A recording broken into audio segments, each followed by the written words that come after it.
Book 3. From shadows so sheer, you were the first who was able to cast such clear light and illuminate all that makes life worthwhile. It is you I follow, O glory of the Greek race, and now, in the tracks you have laid down, I fix my firm footprints.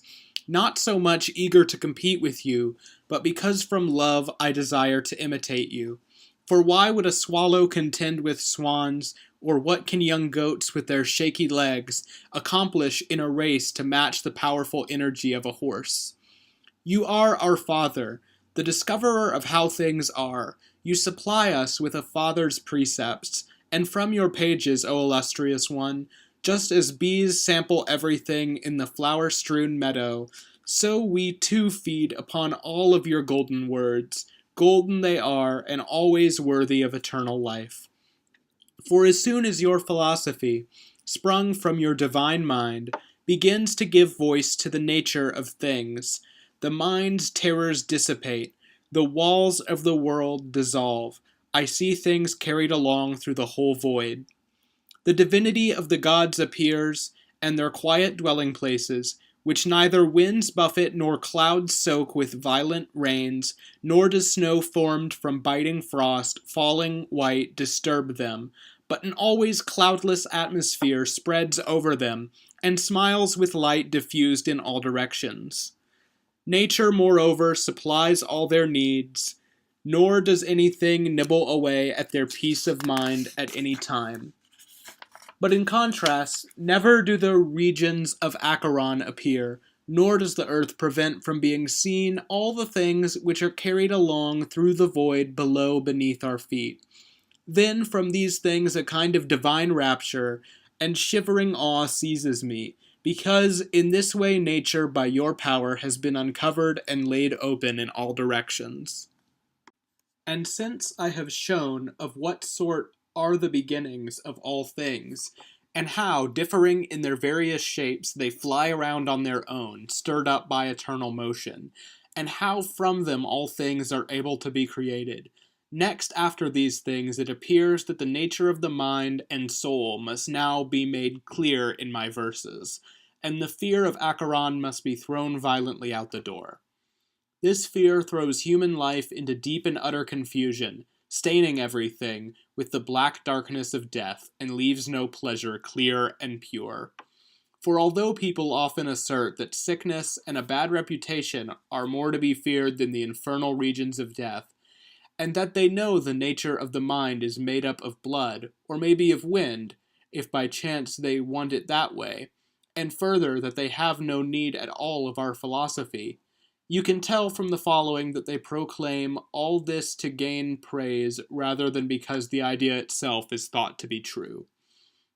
These same people, exiled from their country and banished far from the sight of humans, befouled by some awful crime, inflicted in short with every trouble, continue living, and wherever these wretched people go they sacrifice to their ancestors, and slaughter black cattle, and send down offerings to the shades below, and in intense situations turn their minds much more intensely to religion.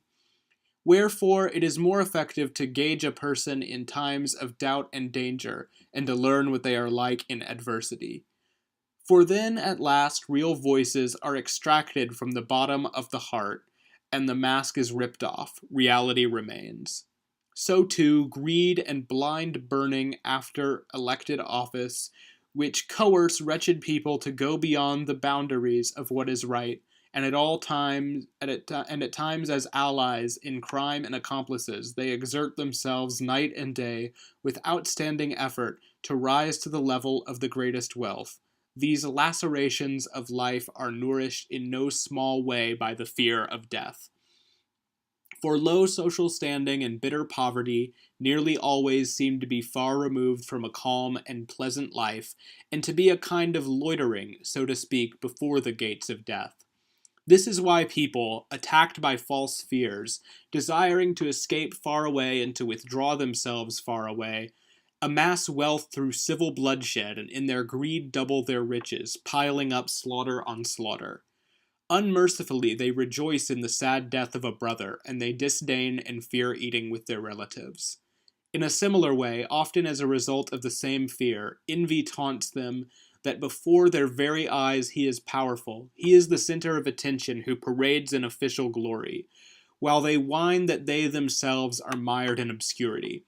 Some perish to acquire a statue or good name, and often through fear of death such a great hatred of life and of seeing the light grabs hold of human beings, that they inflict death on themselves with a sad heart, forgetting that this fear is the source of their cares.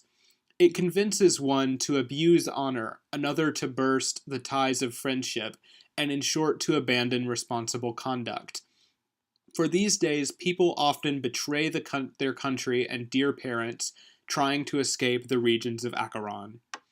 For just like children who tremble and fear everything in the dark night, so we are afraid in the light sometimes, of things that ought to be no more feared than the things that children tremble at and imagine will happen. Therefore, this fear and darkness of the mind must be shattered apart not by the rays of the sun and the clear shafts of the day, but by the external appearance and inner law of nature. First, I say that the mind, which we often call the intellect, in which the rational and guiding principle of life is located, is part of a person no less than a hand and a foot and eyes are parts of the whole living creature.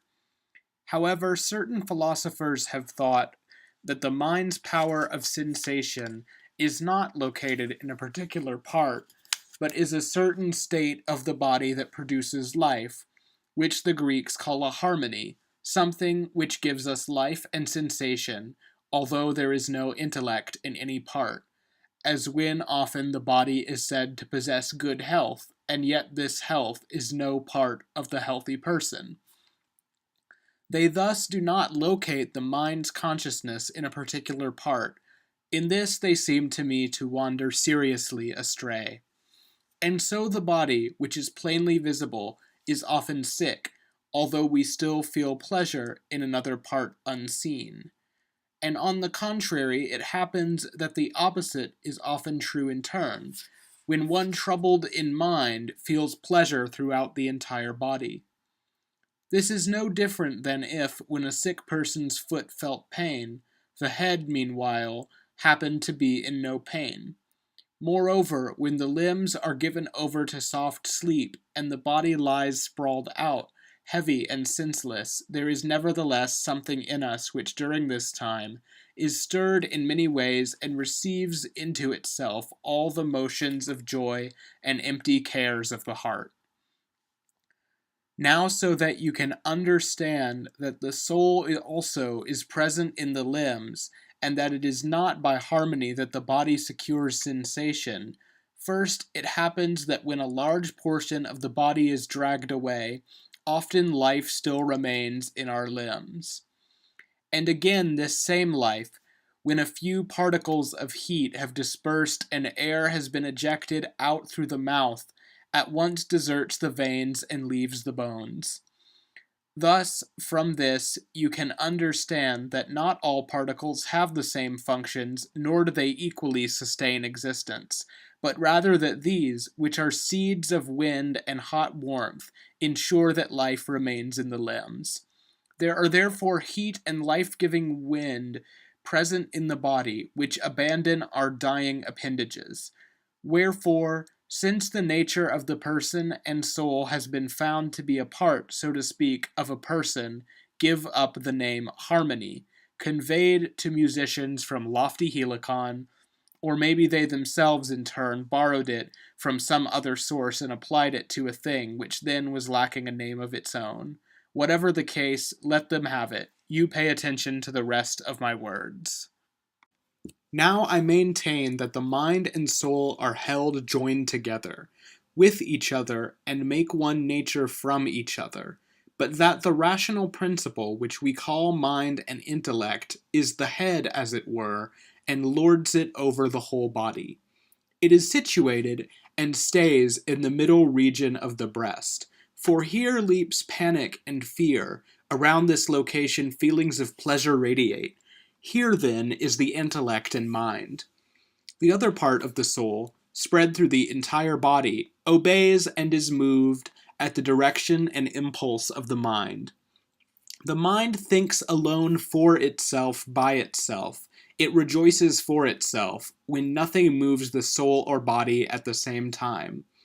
And just as, when the head or eye is assailed by pain and is troubled for us, we are not co-tortured in our whole body, so likewise the mind itself is sometimes troubled or blooms in gladness, although the other part of the soul is roused by no new sensation throughout the limbs and appendages. But when the mind has been stirred by a more violent fear, we see that the entire soul is equally affected throughout the limbs. Next, sweat and pallor break out over the whole body. The tongue stops working, and the voice is aborted. The eyes grow dark, the ears fill with noise. The limbs give way, and indeed we often see people collapse because their minds are so frightened. So from this, anyone can easily recognize that the soul is joined with the mind, and that when it is struck by the force of the mind, it immediately strikes and pushes the body forward.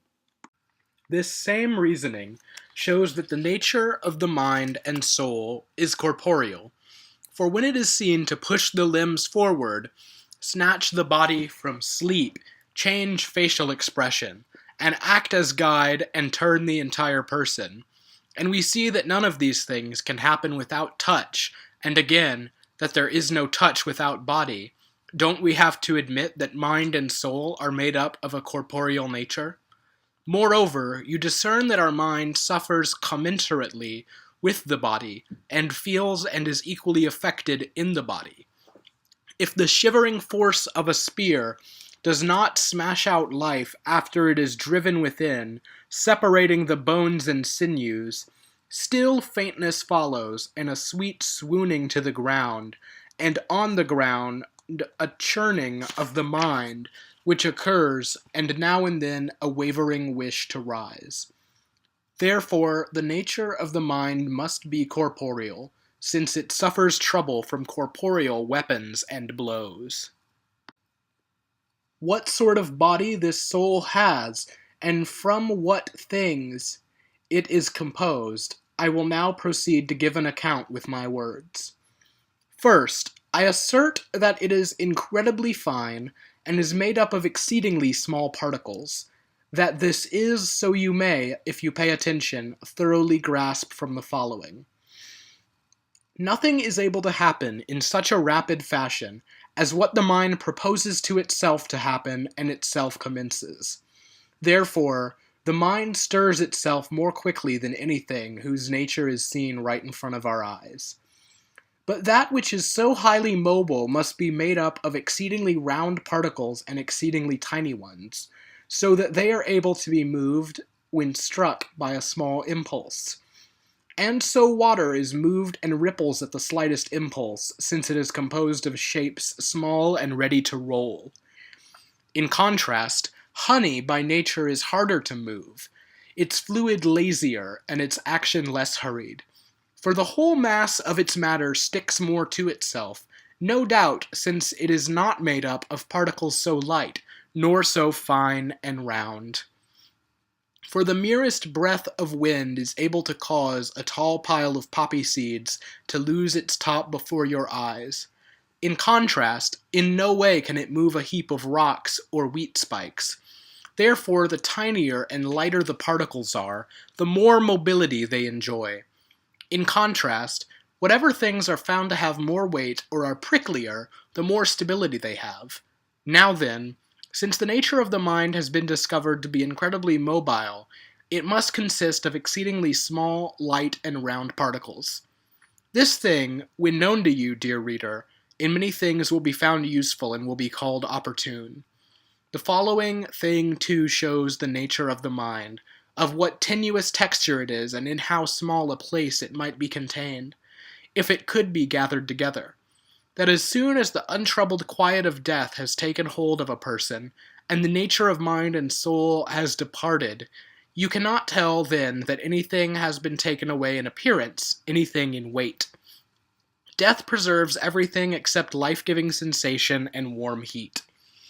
Therefore, the whole soul must be made up of very small particles and be interwoven through veins, flesh, and sinews, since, even when the whole soul has now left the entire body, still the external configuration of the limbs preserves itself unchanged, and not a speck of weight is lost. It is the same when the bouquet of Bacchus fades, or when the sweet scent of perfume dissipates in the air, or when the flavor has now left some substance. Yet the thing itself appears not at all diminished to our eyes, because of it, nor does anything seem subtracted from its weight, no doubt because many minute particles produce flavors and smells in the whole substance of these things. Wherefore again and again, one can know that the nature of the intellect and soul has been created from exceedingly small particles, since when it escapes, it takes away no weight.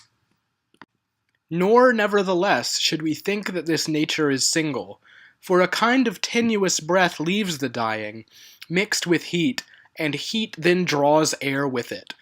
Nor is there any heat at all which does not also have air mixed in with it. For because its nature is attenuated, many first beginnings of air must move within it. Now therefore the nature of the mind has been found to be triple.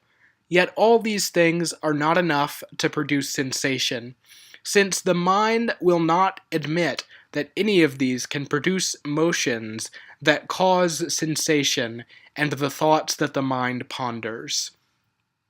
That is why a fourth kind of nature must also be added to these. It has no name at all. Nothing exists which is more mobile or tenuous than it. It is the first to distribute the motions that cause sensation throughout the limbs.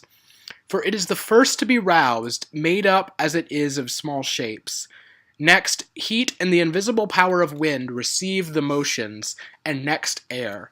Next, everything is set in motion, the blood is jostled, then the flesh begins to feel everything throughout.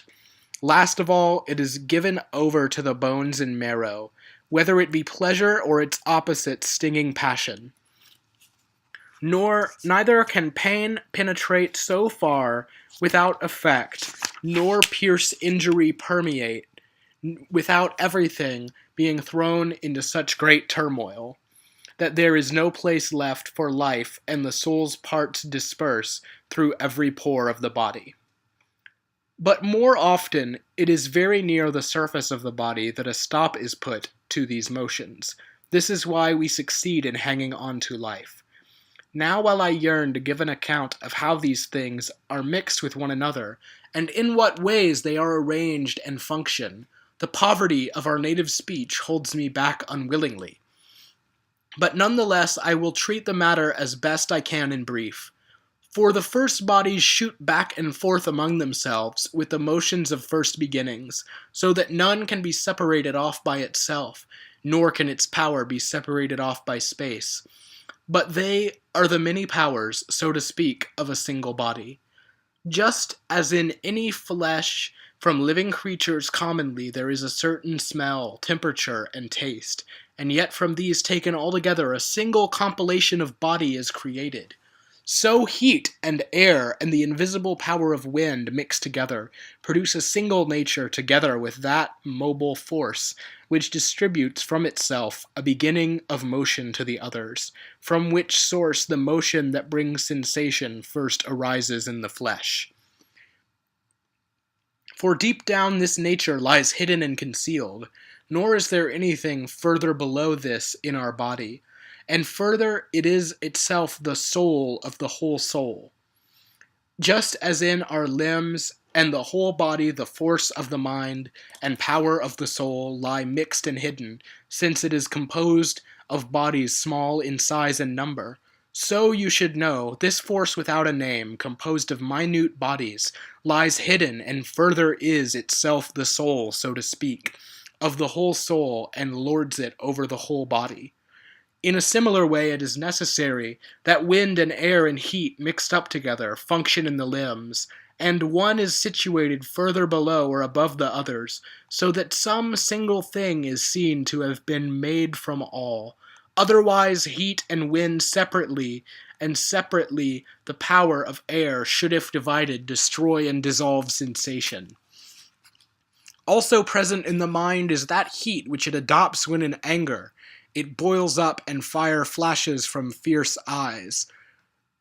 There is also much cold breath, the companion of fear, which stirs up trembling in the limbs and rouses parts of the body. There is also, too, that state of peaceful air, which occurs when the breast is calm and the face serene. But there is more heat in those whose fierce hearts and anger-prone minds readily boil over into anger. First in this class is the violent violence of lions, who often rupture their ribs roaring and growling and are unable to contain the waves of anger in their breast. But the chilly mind of the deer is more windy, and more quickly stirs up icy breezes in its flesh, which set up a trembling motion in the limbs. But the nature of the cow gets its life more from peaceful air, and the torch of anger never sparks and ignites it too much, smoking and spreading its darkness of blinding black, nor is it transfixed and immobilized by icy shafts of fear. It is situated in between both deer and savage lions. So it is with the human race. Although a standard education may make some people fairly polished, it still leaves intact those original traces of the nature of each person's mind. You must not think that such evils can be pulled out by the roots, so that one will not run off more quickly to sharp anger, another be attacked a little more quickly by fear, or a third put up with some things with more forbearance than is right. And in many other respects, too, it is necessary that there be differences among the various natures of people and their resulting behaviors. I am unable now to explain the invisible causes of these or to find enough names for all the shapes taken by the first beginnings, from which this variety of affairs arises.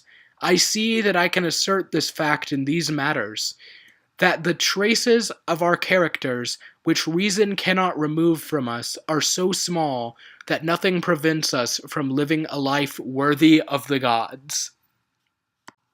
This nature, then, is protected by the whole body, and is itself the guardian of the body and the source of its life.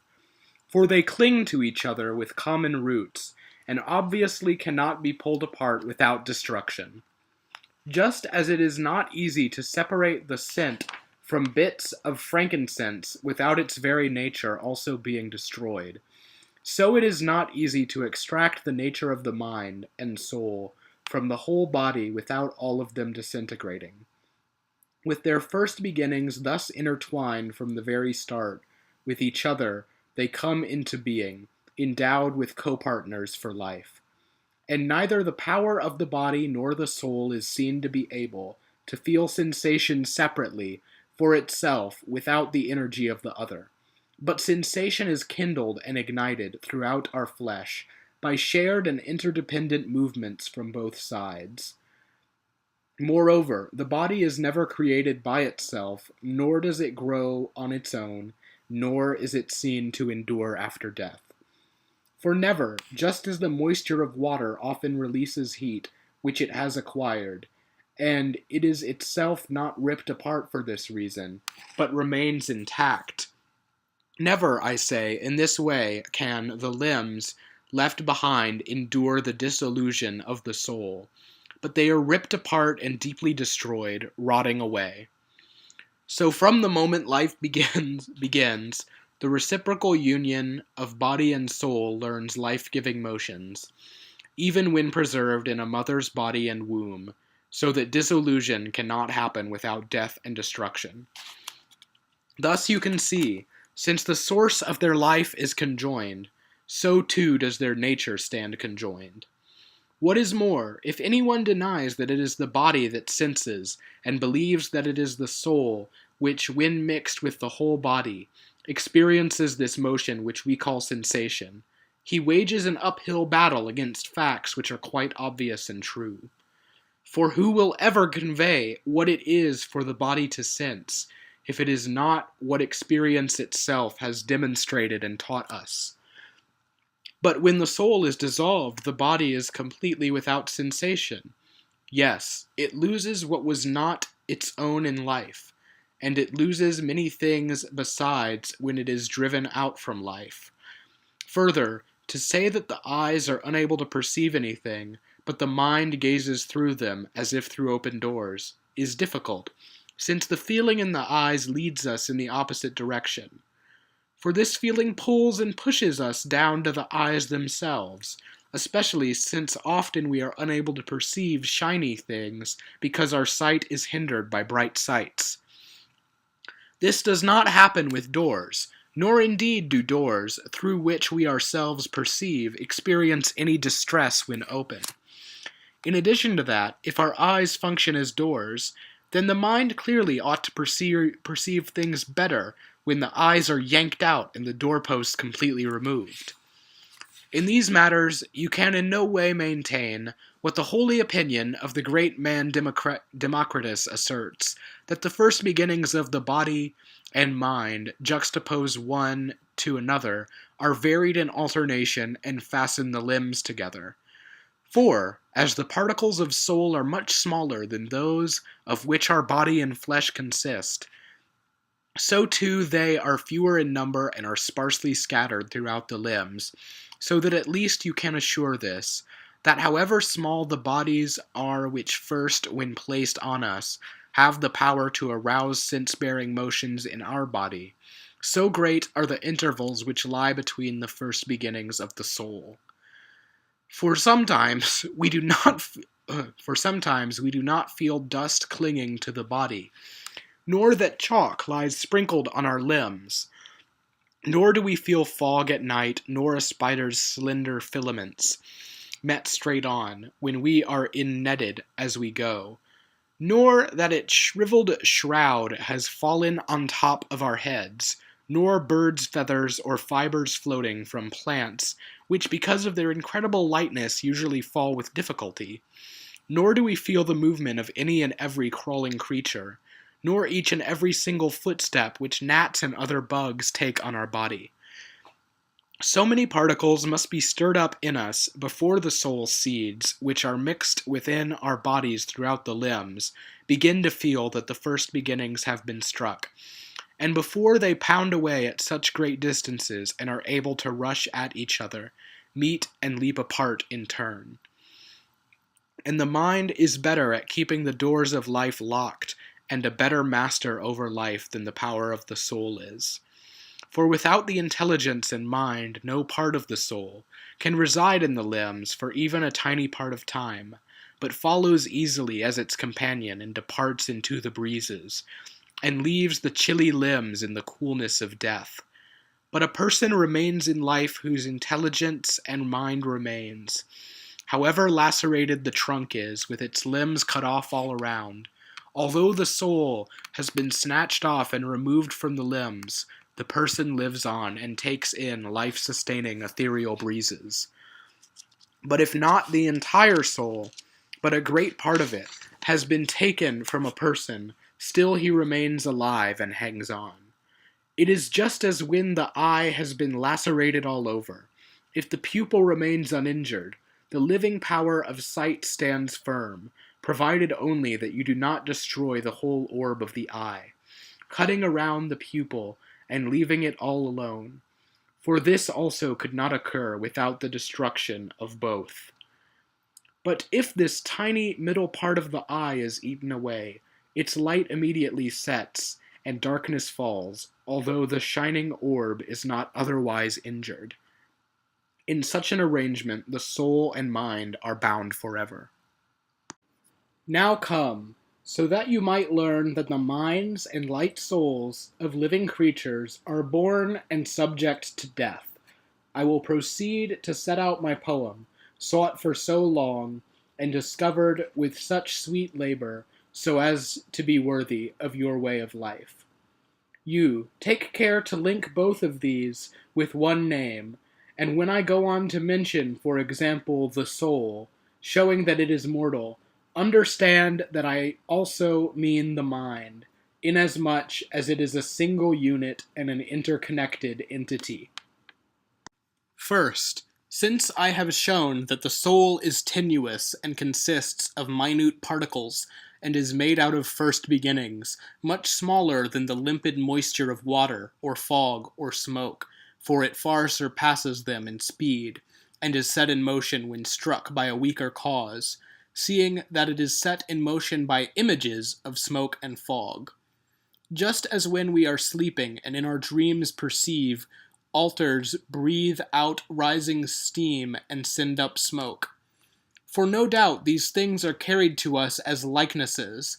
Now therefore, since when vessels are shattered, you perceive the moisture flowing in all directions and the liquid departing, and since fog and smoke disperse outward into the air, understand that the soul too is poured out and perishes much more quickly, and is dissolved more rapidly into its first bodies, as soon as it is taken away from human limbs and departs. For indeed, since the body, which constitutes its vessel, so to speak, is unable to hold the soul together when it is shaken by something, or made rare by a loss of blood from the veins, how do you think the soul can be held together by any air, which though more rarefied than our body still tries to hold it in? Moreover, we see that the intellect is begotten along with the body, and grows with it as one, and becomes aged along with it.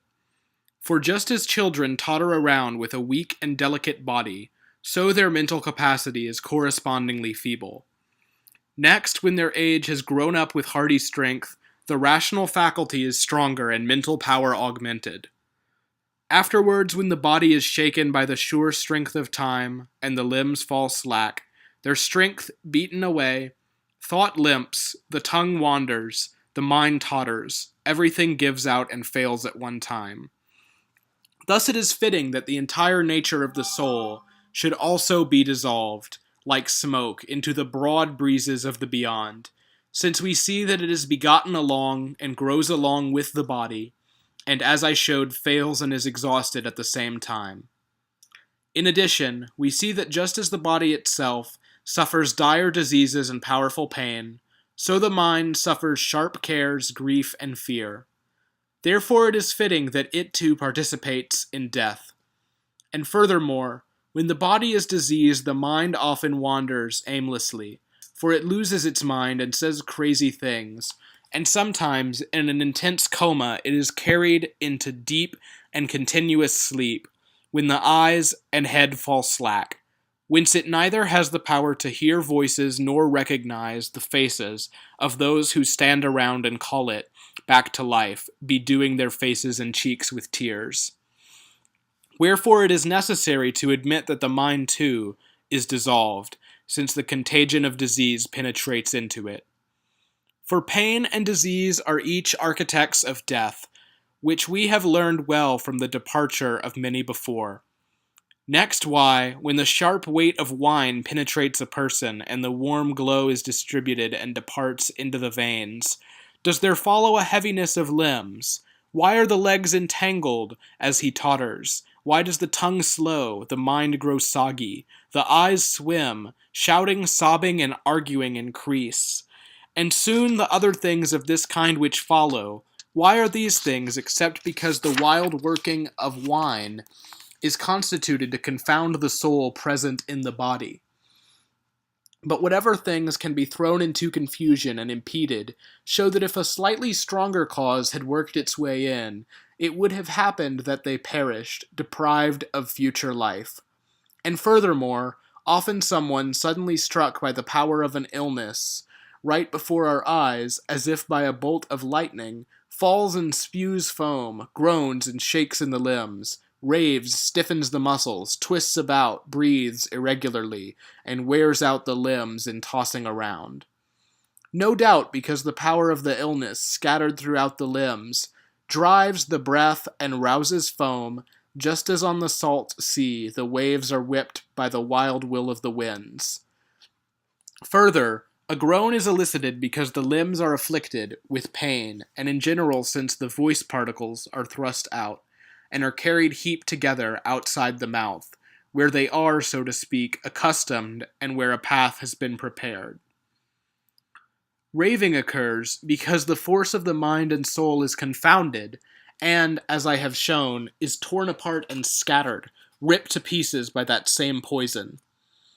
Then, when the cause of the illness has at last reversed and the bitter fluid of the infected body has returned to its hiding places, then at first, as if staggering, the person gets up and gradually returns to complete sensation and regains consciousness.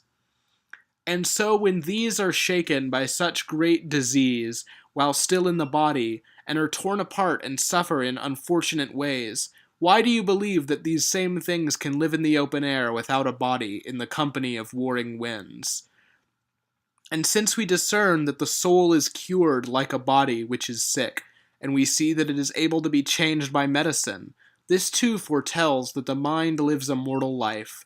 For one must add parts or transpose the order, or take away some tiny bit from the total, if someone is trying to alter the mind and get started, or seeks to change whatever other nature you wish.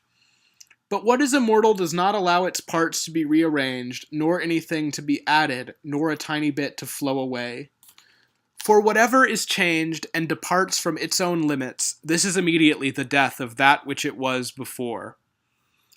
Therefore, the mind when it is sick signals its mortality, as I have shown, and when it is changed by medicine.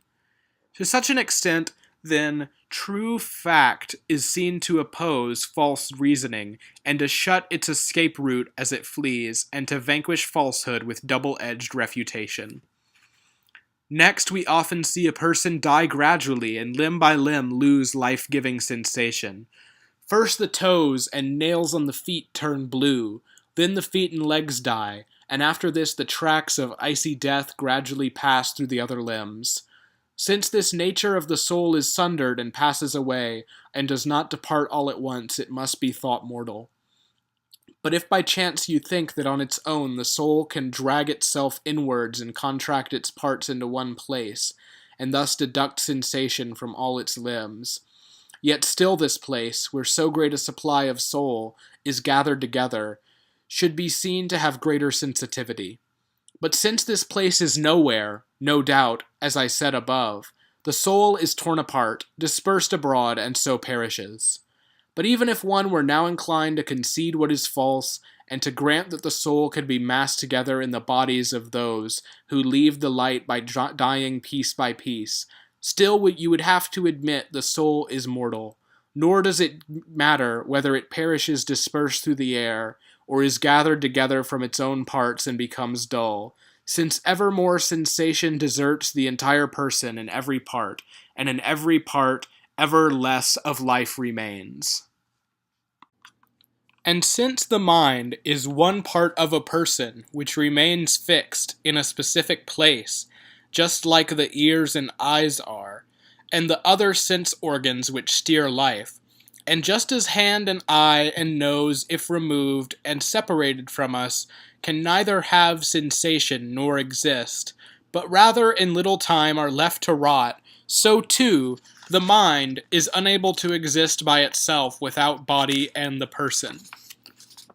The body seems to be, so to speak, the mind's vase, or whatever other image you wish to invent more closely joined to it, since the body clings to it with inner connections. Next, the living power of the body and mind thrive and enjoy life through their mutual conjoining. For without the body, the nature of the mind is unable to perform, alone by itself, its life-giving motions, nor, on the contrary, devoid of the soul, can the body endure and employ its senses. It is clear that just as the eye by itself, if torn from its roots, cannot perceive any object when it is separated from the entire body, so the soul and the mind together clearly can do nothing on their own. Doubtless, because their first beginnings are held in by the whole body, commingled through veins and flesh, through sinews and bones, and are unable to leap apart at great distances, freely, thus enclosed they set in motion, sense-bearing motions, which the first beginnings, once driven outside the body after death into the breezes of the air, can in no way set in motion, because they are not held in by similar means. For air will be a body, and indeed a living thing, if the soul can hold itself together and confine itself to those motions which it used to make in the sinews and in the body itself. Wherefore, again and again you must admit that once the whole covering of the body has been loosened, and the life-giving breezes expelled outside, the mind's power of sensation, along with the soul, is dissolved, since the cause of life is linked together for both body and soul. And next, since the body is unable to endure the soul's disintegration without wasting away with a withering odor, why do you doubt that, having risen from down deep within, the power of the soul flows out and is dispersed like smoke, and that, altered by so great a disaster, the body collapses in catastrophe, since from deep within its foundations have shifted from their place, as the soul flows outside through the limbs, and through all the winding paths which are in the body, and through its openings. Thus, in many ways you can recognize that only after it was pulled apart did the nature of the soul exit through the limbs, and that it was torn apart while still within the body, before it slipped out and started swimming on the currents of air. Indeed, even while it is active within the limits of life, often the soul yet appears, when shaken by some cause, willing to depart and be released from the whole body, and as if at the final hour the face begins to sag and all the limbs gone soft fall from the bloodless body. It is just like when it is said, "He slipped into unconsciousness," or "he lost consciousness," when at once there is panic and all-present desire to hold on to the final link of life. For then the mind and all the powers of the soul are shattered, and they collapse along with the body itself. Thus, a cause a little stronger would be able to dissolve them.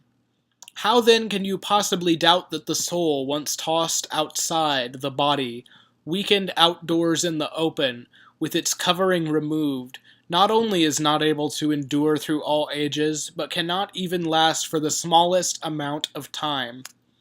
Indeed, it is clear that no one while dying feels the soul going forth unharmed from his whole body, nor first moving up into the lower or upper throat. No, it gives out located in its fixed place, just as he knows that each sense in its own place is broken into its component parts. But if our mind were immortal, it would not, while dying, so much complain that it was dissolving, but would rather go forth and shed its garment like a snake. Next, why do the intellect and rational faculty of the mind never arise in the head, or feet, or hands, but remain in a single place and fixed region, unless fixed places have been allotted to each thing for being born, and where each thing is able to endure once created, and to exist with its limbs distributed in various ways, but so that the order of the limbs can never exist reversed? To such an extent does one thing follow another, nor is flame created from fluid rivers, nor is freezing forged in fire. Moreover, if the nature of the soul is immortal and is able to have sensation when separated off from our body, we must assume, I suppose, that it is equipped with 5 senses, for in no other way can we possibly imagine for ourselves souls wandering below the earth in Acheron.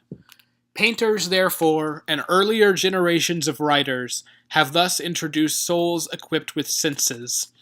But neither the eyes, nor nose, nor hand itself is able to exist for the soul when it is separated off, nor the tongue, nor ears.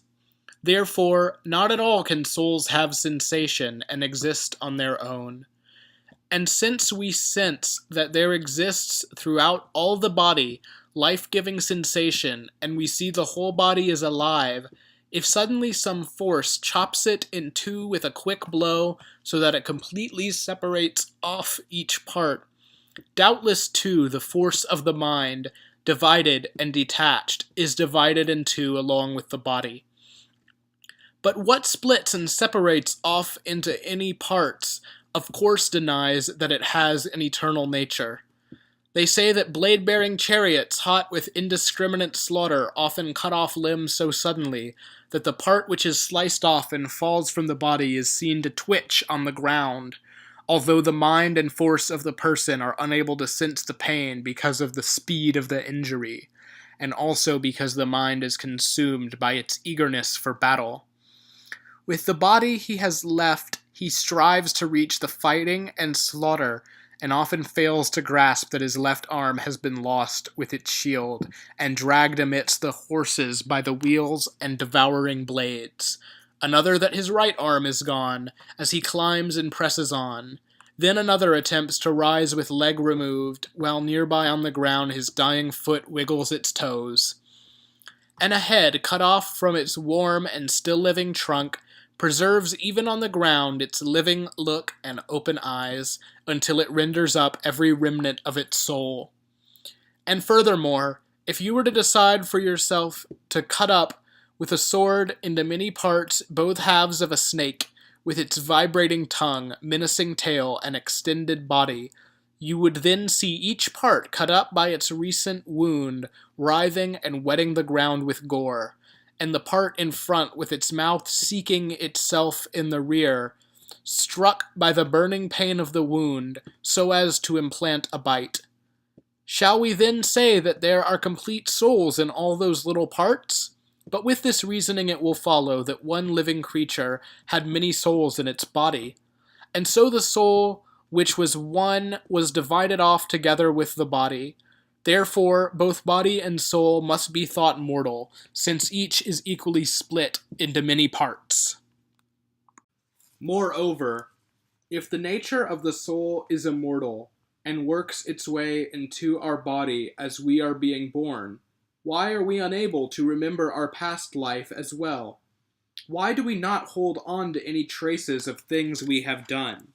For if the power of the mind is changed to so great an extent that all recollection of things done before is lost, that, I think, does not stray very far from death.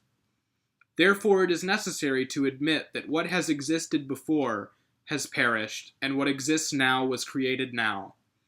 Moreover, if it were the case that the living power of the mind is introduced to the body when it is already completely formed, at the time when we are born and when we cross the threshold of life, it would not at all make sense that it be seen to grow together with the body and with the limbs in the blood itself, but it would make sense that it live alone by itself as if in a cage, yet still so that the whole body overflows with sensation. Wherefore again and again it must not be thought that souls are without origin, nor that they are exempt from the lethal laws of death.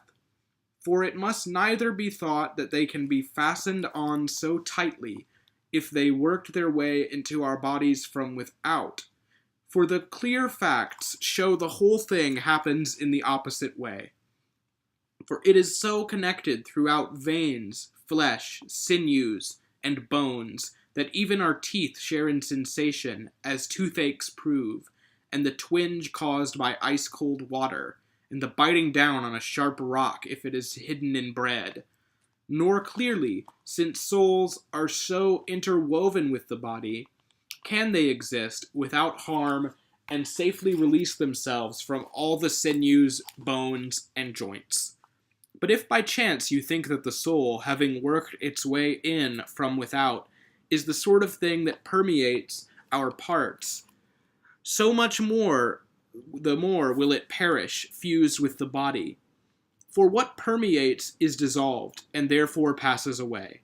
For just as food, when it has been distributed among all the pores of the body, and when it is being divided up among the members and all the limbs, is destroyed, and from itself supplies another substance in its place, so the soul and mind, even if they enter whole into the newborn body, still are dissolved in the process of spreading out, while, so to speak, through all the pores there are distributed into the limbs particles out of which this nature of the mind is created.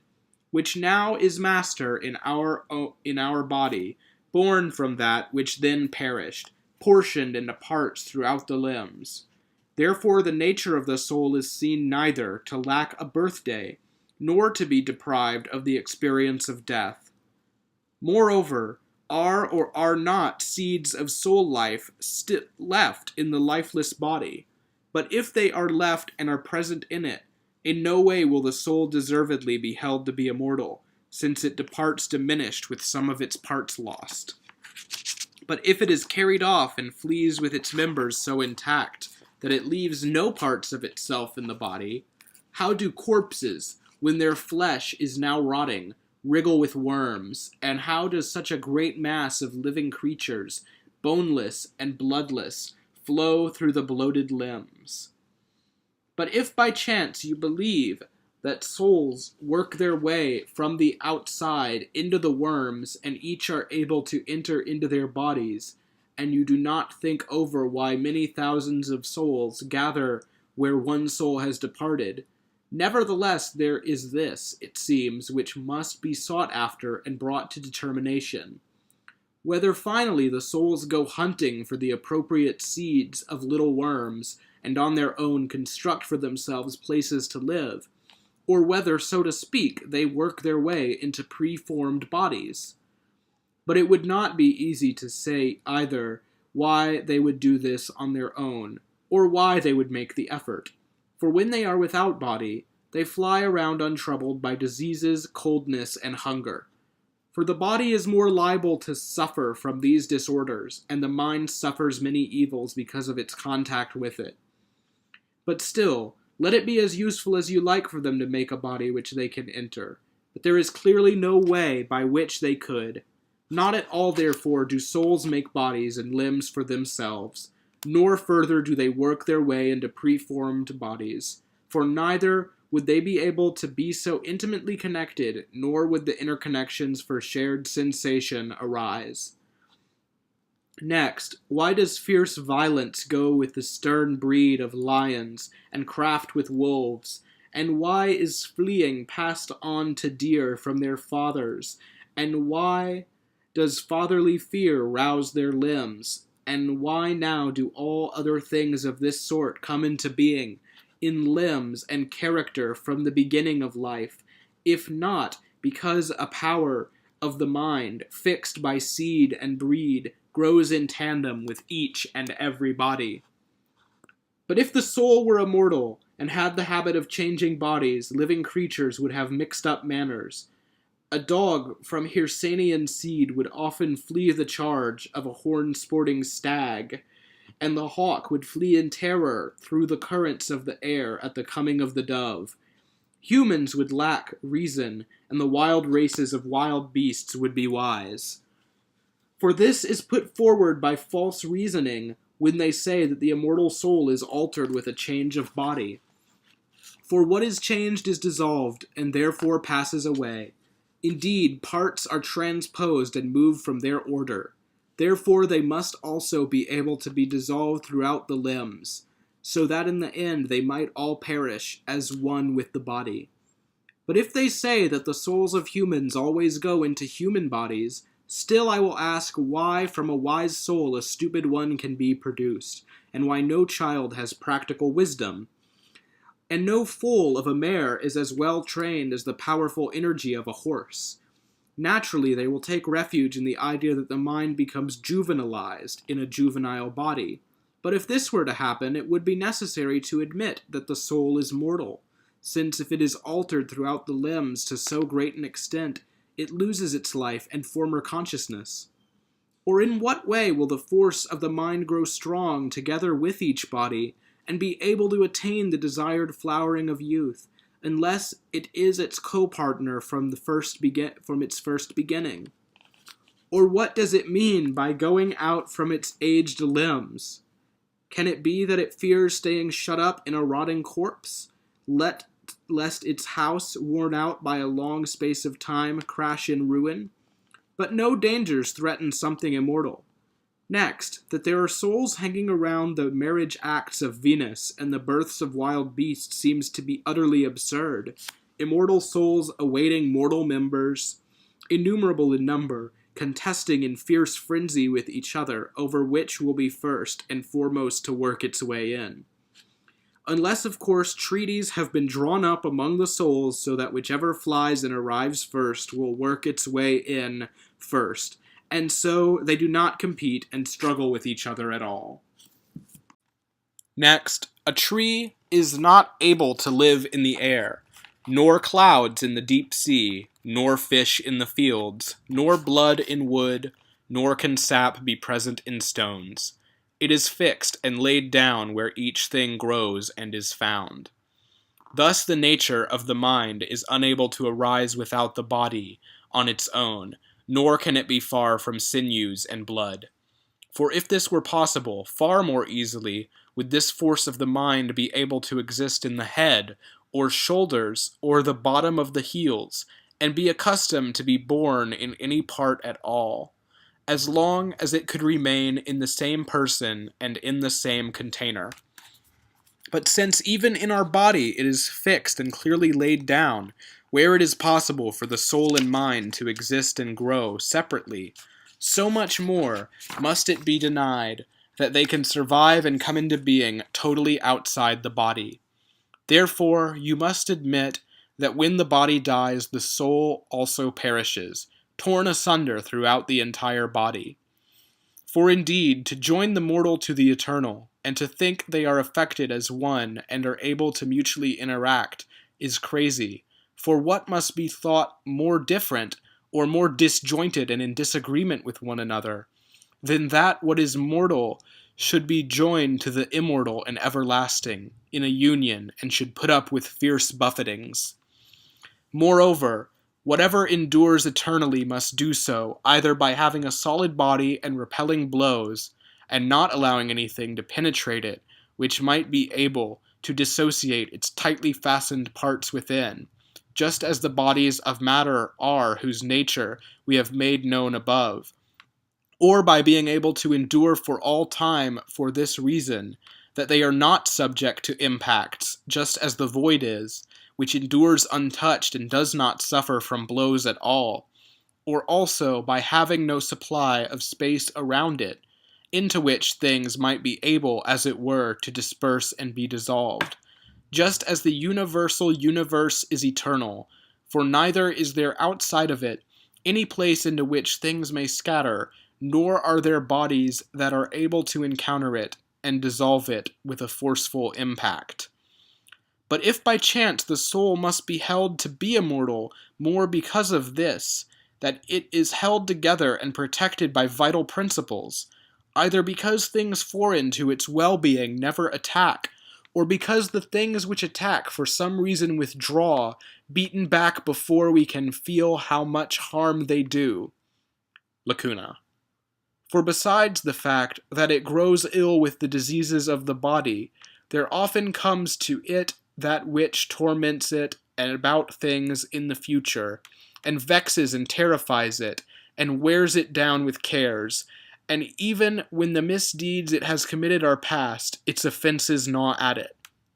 Add the madness peculiar to the mind, and forgetfulness of things. Add that it is submerged in the dark waves of a coma. Therefore, death is nothing to us, nor does it concern us at all, inasmuch as the nature of the mind has been shown to be mortal. And just as in time gone by we felt no distress at the Carthaginians rushing from all sides to attack, when all things were shattered by the tremendous tumult of war, shuddering and rocking beneath the lofty regions of the sky, and were in doubt as to which of the two it must fall to rule over all peoples on both land and sea.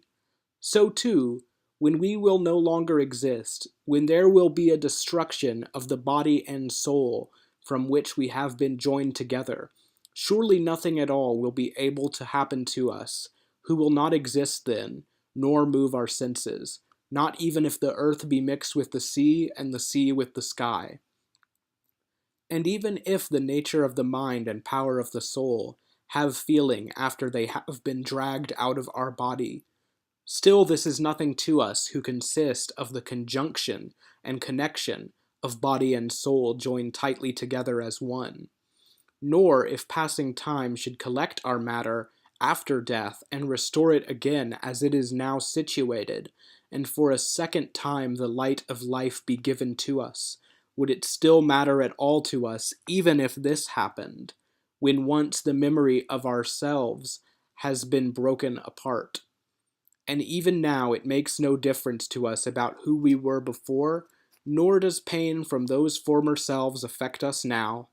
For when you look back at the whole past extent of boundless time, and then at how various are the motions of matter, you could easily come to believe this, that these same seeds out of which we are now made have been arranged before in the same order as they are now. Nor nevertheless can we recover from this with our remembering mind, because a break in existence has been interposed, and far and wide, all the motions have wandered off all over from the senses. For if by chance someone is going to do badly and suffer in the future, the person who could do poorly must exist at that time too, since death precludes this and prevents the existence of him for whom these troubles could be assembled. We may know that there is nothing for us to fear in death, nor can a person who does not exist become miserable, nor at all does it matter whether he now will have been born at any time when immortal death takes away mortal life. And so, when you see a person getting angry that after death it will happen that either he will rot once his body is buried, or that he will be finished by flames or the jaws of fierce beasts, you may know he does not ring true, and that there exists beneath the surface some invisible goad in his mind, however much he himself denies that he believes that he will possess any sort of sensation in death. For he does not, I think, grant what he professes, nor its premises, nor does he root himself up and throw himself out of life, but he makes something of himself survive without realizing it. For when each person, while still alive, imagines what will happen when birds and wild beasts tear his body apart in death, he himself takes pity on himself, for he does not separate himself from it, nor does he sufficiently remove himself from the cast-out corpse, and he imagines that it is him, and he infects it with his own feelings as he stands by. This is why he gets angry that he has been made mortal, and he does not see that in real death there will be no other self who will be alive and able to grieve for himself, now bereft of himself, and who standing can weep for himself lying there as he is mangled or burnt. For if in death it is a disaster to be shredded by the jaws and teeth of wild animals, I do not understand why it is not awful to be placed on the fire and begin to burn over hot flames, or to be placed in honey and be suffocated, and to grow rigid frigidly, resting on the smooth surface of ice-cold rock, or to be flattened from above, ground down by the weight of the earth. Never again will your joyful home or wonderful wife receive you, nor will your sweet children race to snatch kisses and touch your heart with silent sweetness, nor will you be able to provide protection for your flourishing affairs and those close to you. Miserably for miserable you, they say. One awful day takes away all the many prizes of life. On this topic, they do not add this, nor does a desire for these things then any longer weigh upon you. If they kept this clearly in mind and followed it out in words, they would free themselves from great mental anguish and fear. Yes, you, just as you are now asleep in death, so you will be for what remains of time, freed from all bitter sorrows. But we nearby have wept inconsolably, for you turned to ashes on the horrifying pyre, and no day will come to remove eternal grief from our hearts. Then we must inquire of this man the following: what is so bitter, if it all comes down to sleep and repose, that someone could waste away in eternal grief? Thus, indeed, people often act when they recline at table, and hold their glasses, and shade their brows with garlands. As they say from their hearts, such enjoyment is fleeting for poor mortals. Soon it will be over, and it will never be recoverable later. As if in death this will be the foremost of their troubles, that parching thirst should burn and scorch the miserable creatures, or that longing for some other thing should settle on them. For no one misses himself or his life, when both his mind and body equally rest in sleep. For all we care, sleep could be everlasting on these terms, and no longing for ourselves affects us. And yet those first bodies then do not stray very far at all from the motions that bring sensation, when a person is roused from sleep and pulls himself together. Therefore, we should think that death is much less to us, if anything can be less than what we see is nothing. For a greater turmoil and disruption of matter occurs at death, and no one wakes up and gets up whom the cold break in existence has once overtaken. And next, suppose that the nature of things should suddenly raise her voice, and herself thus scold any one of us about this. What is so troublesome to you, O mortal, that you indulge too much in anxious lamentations? Why do you groan and bewail death? For if your past and former life was pleasing to you, and all its blessings have not flowed out and perished thanklessly, as if they were gathered in a vessel full of holes, why do you not depart like a banqueter who is sated with life, and embrace untroubled quiet with a calm mind, you fool? But if those things which you enjoyed have been poured out and perished, and life is hateful, why do you seek to add more, which again will perish badly and pass away thanklessly? And why not rather put an end to life and trouble? Moreover, there is nothing I can devise and invent for you which will please you. All things are always the same. Even if your body is not yet withered, nor your limbs worn and feeble, still all things remain the same, even if you proceed to conquer all ages by living, and even more if you never are going to die. What do we respond, except that nature is setting out a just charge, and with her words is pleading a true case? But if now someone older and more advanced in years should complain, and wretchedly lament his death more than is right, would she not call out even more deservedly, and protest with a sharp voice? Get your tears out of here, you ingrate, and cease your complaints. You have enjoyed all the prizes of life, and are withering away.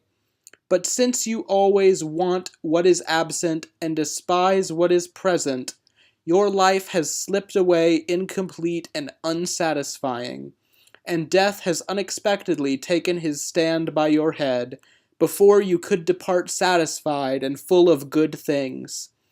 But now give up everything not suited to your age, and with a calm mind yield to your years. Come on, it must happen. Justly she would plead, I think, and justly rebuke and reprove.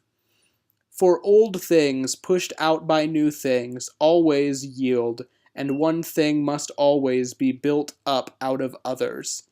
Nothing is handed over to the underworld and black Tartarus. Matter is needed so that later generations may grow, and yet they all, once they have finished their life, will follow you, and so no less than you have they passed away before now, and will pass away. Thus one thing will never stop arising from another, and life is a permanent possession of no one, but on loan to all. Consider likewise how the vast expanse of time gone by before we were born has been nothing to us.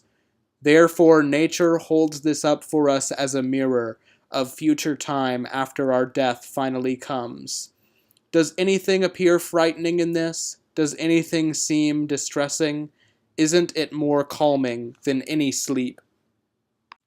And certainly, these things which are said to exist in the depths of Acheron are all present in this life of ours. There is no wretched Tantalus who, as the story goes, is numbed by empty terror and fears the boulder hanging in the air. Rather, it is in this life that empty fear of the gods crushes mortals, who fear the fall chance furnishes for each. Neither is there a Tityos lying in Acheron whom birds root around in, nor at all are they able to keep finding something in his huge chest to probe forever. However much he stretches out with the vast projection of his body, say he not only covers 9 acres with his extended limbs, but the circle of the entire world. Still he will not be able to endure eternal pain, nor provide food from his own body forever.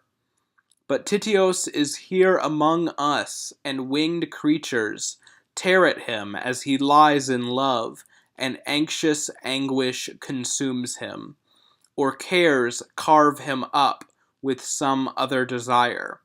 Sisyphus, too, is here in life before our eyes, he who thirsts to seek the rods and awesome axes from the people and always goes away defeated and dejected.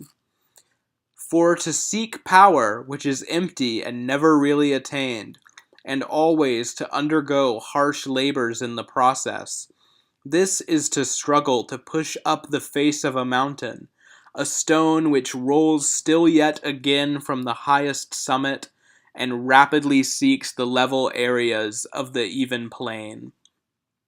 Next, always to feed the insatiable nature of the mind, and to fill it with good things and never satisfy it, as the seasons of the year do for us, when they return around and bear their produce and various delights. And yet we are never filled with the fruits of life. This, I think, is what people recall. That girls, in the flower of their age, gather liquid into a vessel full of holes, which yet is unable to be filled in any way at all. Cerberus and the Furies, moreover, and the absence of light, Tartarus belching forth terrifying heat, these neither exist anywhere, nor can they exist at all. But in this life there exists remarkable fear of punishment for remarkable misdeeds, and paying the price of crime, prison, and a horrible casting down from the rock, whippings, executioners, the rack, pitch, hot plates, torches. And even if these are absent, still the mind, aware of its misdeeds, fears in anticipation and goads and stings itself with whips, and fails to see meanwhile what the limit of its troubles can be, and what the end of its punishments will be at last. And it fears that these same things will grow even greater in death. The life of fools at last becomes hell here on earth. This, too, you might tell yourself sometimes.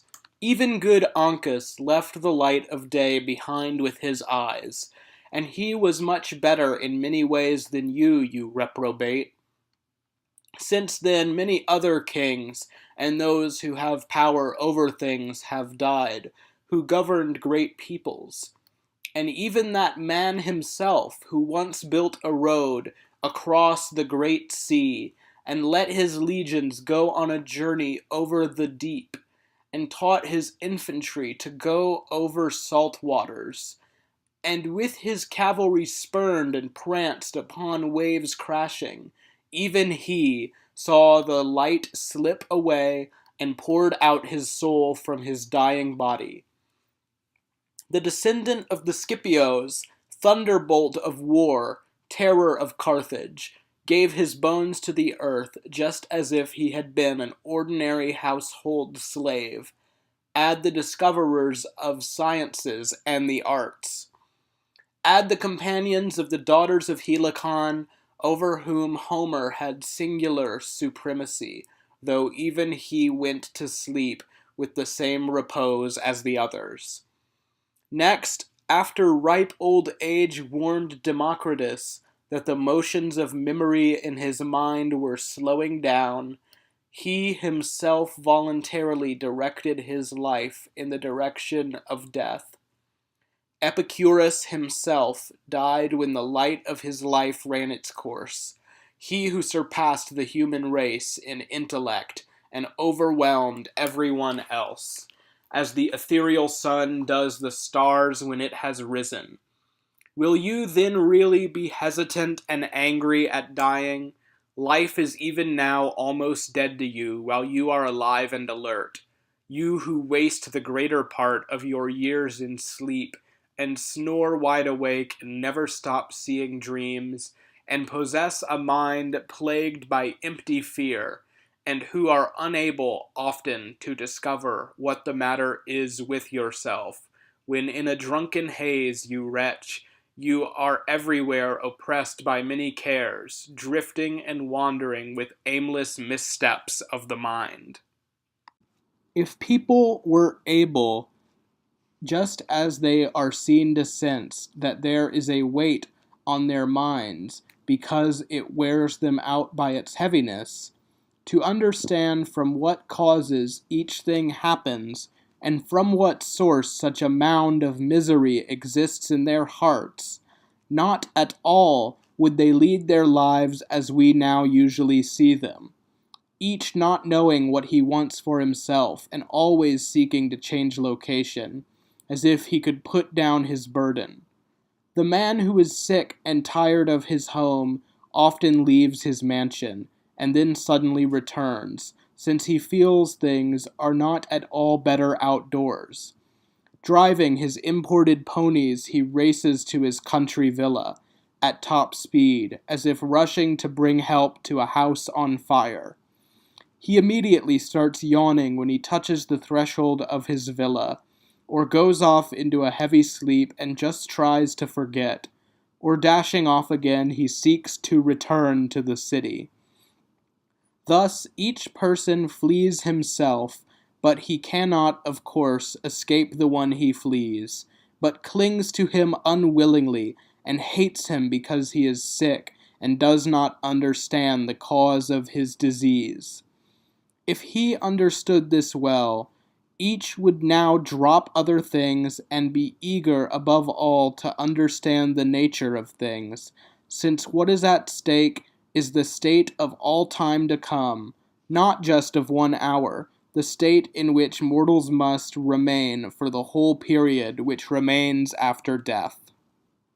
Moreover, what destructive desire of life is so great that it forces us to shake anxiously in times of doubt and danger? Assuredly, there is an unalterable limit of life for mortals, and it is impossible for us to avoid death and not pass away.